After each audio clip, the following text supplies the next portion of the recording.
Let's face it, Europe is not in a good place. We feel it, the rest of the world feels it. We've lost the manufacturing race to China a long time ago. We've lost the digitization race to the US a while ago. What is left for Europe to prosper in the 21st century? How is it possible that we are amongst those nations and continents that suffer from the highest energy costs in the world? Power is prosperity. Electricity is a prosperity currency. But what if we turn this around?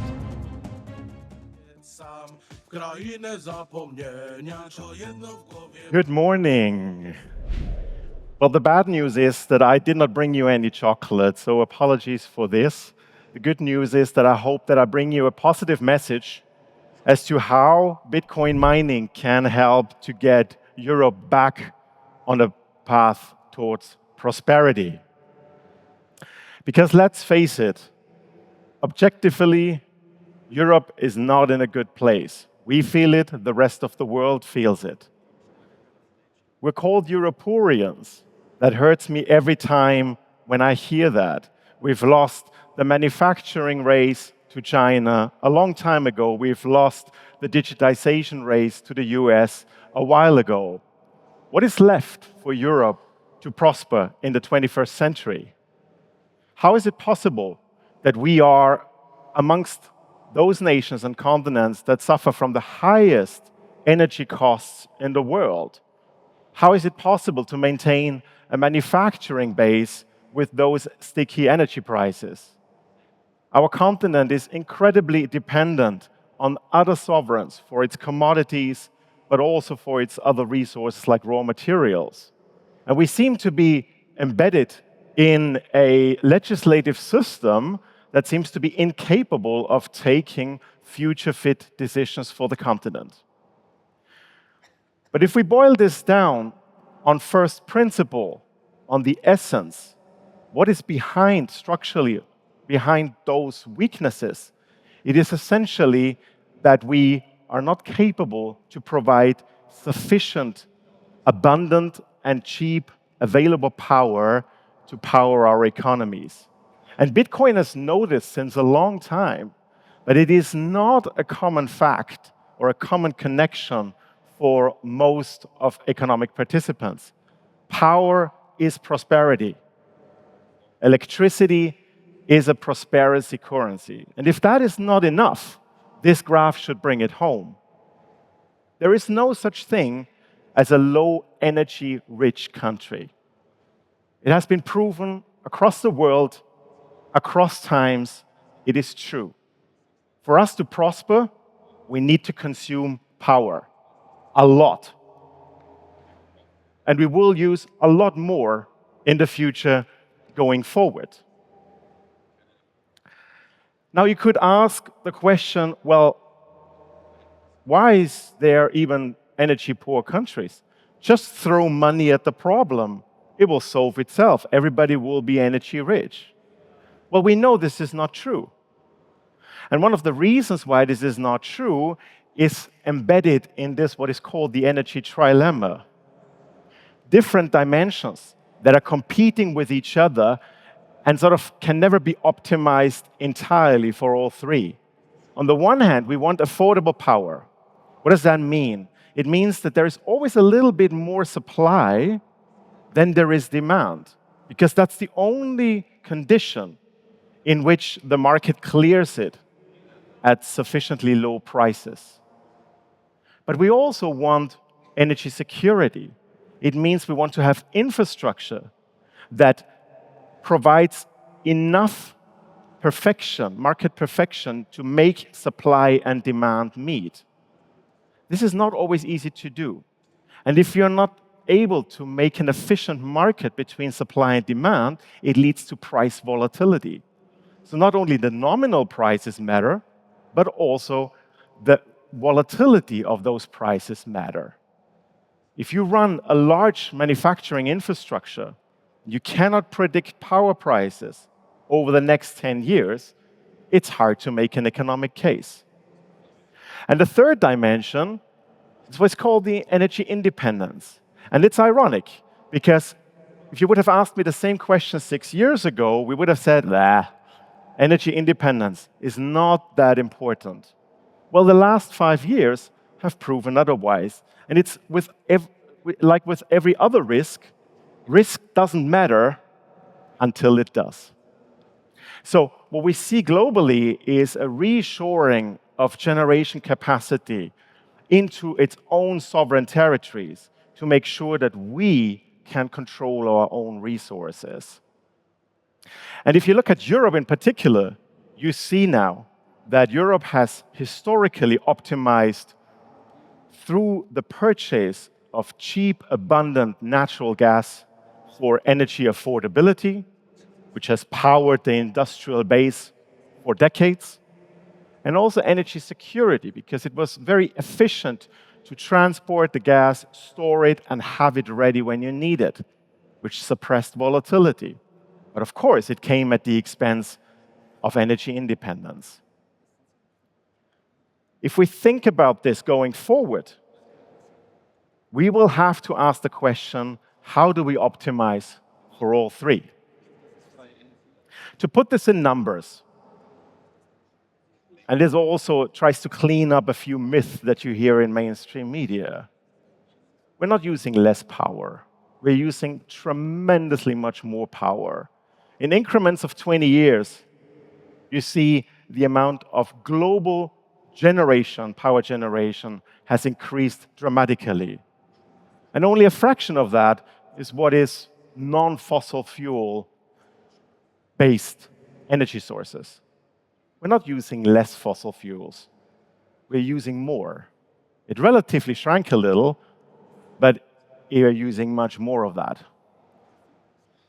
And to make this even more tangible for you, because these are just mind-boggling numbers, who of you knew that from this entire generation that globally occurs, about 40% are used to provide some sort of heating service?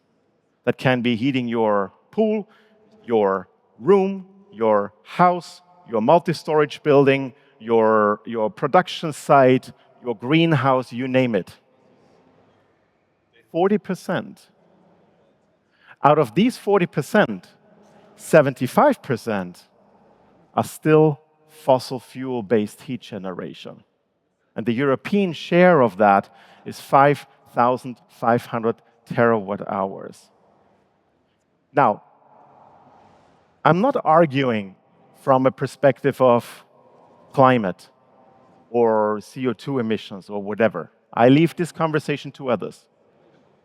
But as I said in the initial slide, it means that for this amount of utility, we're entirely dependent on other nations. So what does it mean for European prosperity going forward? Prosperity will need an energy transition towards electrification of everything. And one lever through which we can accomplish that is through electrified heating revolution. And now again, why is this so difficult? Well, there's different reasons. But one is that it's already going on, just very slow. And to be clear, there's a lot of solutions that will share this market. District heating will be a very successful one.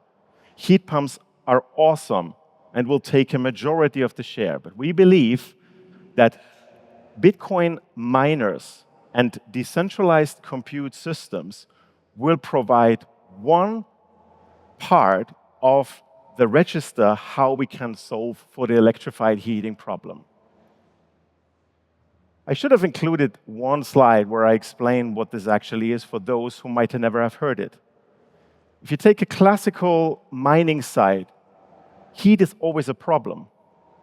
You see them sitting in cold areas or in abandoned sites. And one of the reasons for that is that these miners produce hell a lot of heat, and you need to get rid of that heat. So it's a waste product. But what if we turn this around? What if we use Bitcoin miners to provide a heating service where the waste is actually the utility and the compute is a structural subsidy that helps us to improve our economic case?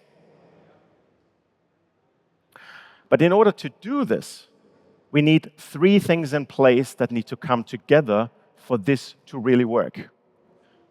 One is the question around what are the use cases and what are the hardware infrastructures that are required to service this case? The second question is, if we think in distributed compute fleets, it's not only the question, how do I manage one device in terms of software, but how do I coordinate and orchestrate tens, millions, 10 million devices across Europe and direct the computing service to exactly the purpose where it has the most economic upside. And thirdly, and this is something that is not so much a topic for a Bitcoin conference because we are used to market volatility and we ride it, but the majority of market participants are not willing to do that. So how do we provide a service where we can absorb the market volatility and provide simple, linear solutions to a customer so that the mass market is ready to adopt it? We are at the expo area. Please come, visit us, have a look at the devices. For single rooms and single spaces, we cannot put in a simple miner. It's ugly, it's loud. Nobody would want that in their living room. So we need to make something that looks appealing, that is silent, and provides the utility. And to say this, we're just all learning. There's hundreds of other use cases where Bitcoin mining will have a purpose, and we need to learn how to adjust and calibrate the hardware so that it serves the purpose best. Central heaters are silent by design because they are water-cooled. The industrial heaters, they are silent, but they don't have to be as silent as for our living rooms. And the industrial-scale containers have entirely different purposes after all. But if we strip the surface here, what we see is just distributed compute running on the same technological platform, just different form factors catering different use cases. But here comes the big part, and I alluded to it already. We need to start thinking in fleet economics. It is different if I have 1 million devices out there in the field, each running by itself, or if I have 1 million devices in the field to be able to coordinate all of them and unlock new purposes. Think of it this way. One of these space heaters has 1 kilowatt. 1,000 of them is a megawatt. With a megawatt of capacity, I can start to do grid balancing with distributed compute. And I can play both sides of the grid balancing. If the grid is long, I can provide off-taking capacity. If the grid is short, I can provide demand response capacity. That unlocks entirely new business models and revenue streams that will ultimately create a flywheel that helps us to improve economics and market adoption. And if we take it one step further, and we think in portfolios, we can be even more effective. And the reason for that is that all these different machines have different user profiles. You might need a space heater only in winter, but you might need your warm water boiler throughout the year, which provides optionality for additional services. So the software puts the hardware really to use through fleet management. And the third one is an important one. We're here at a Bitcoin conference. You want to own your machine, you want to mine KYC-free Bitcoin, and you want to put it away in cold storage. That's fair. The mass market doesn't think that way. The market is scared of the volatility of Bitcoin, of the unpredictability of the price. So much like Michael Saylor hacked this through his preferreds by stripping the volatility of the Bitcoin price and outputting a fixed yield, we need to do the same. The volatile inputs that we're handling is, on the one hand, the hash price, the Bitcoin price, and also the power price. And we need to build the absorbers, the suspensions that allow us to ride smoothly on a bumpy road, with the intention to output simple utility value, the heat plus a structural euro-denominated cashback, providing all the optionality for what the customer needs, Bitcoin-denominated or euro-denominated. But only that, predictable and risk-managed and plannable economics unlocks the mass market adoption. And this just to illustrate how this flywheel actually works. There's positive convexity in this. Once it picks up, it will go faster, because one unit can do great things. It can heat and it can mine Bitcoin. But as I said, a fleet can do other things. It can unlock new revenue streams. More fleets will provide more insurance and assurance to capital donors that makes capital cheaper to deploy new fleets. Diversification through portfolios provides operational resilience, takes out the seasonality of the heating services. And if we're big enough as an industry, we will be able to contribute to the secure, affordable, and independent energy system. Because heating services will provide the demand floor that is needed to incentivize new build-outs. And where is this build-out going to happen? It's not going to happen offshore. It's going to happen where we live, where we control in our jurisdictions, which strengthens the independence. And by having distributed compute that can be directed where it is needed, we will also be the arbitrageur that will make energy systems more efficient and security more attainable, thereby helping to solve for the energy trilemma in a structural way. But we are at the Bitcoin conference here, so we want to translate that into Bitcoin numbers. And if we just take those, you remember, those 5,500 terawatt hours, we just assume that we can capture 30% of this market, the total addressable hash rate is 5x the hash rate of the total Bitcoin network. So we are not talking about a niche here, about a pet project. We're talking about, probably by orders of magnitude, the largest place where hashing can live and spread across millions of distributed sites. Good for the energy systems, but also good for the resilience of hash rate overall. And as always, Bitcoin fixes this. Just this time, one heating device at a time. Thank you very much. Enjoy the conference.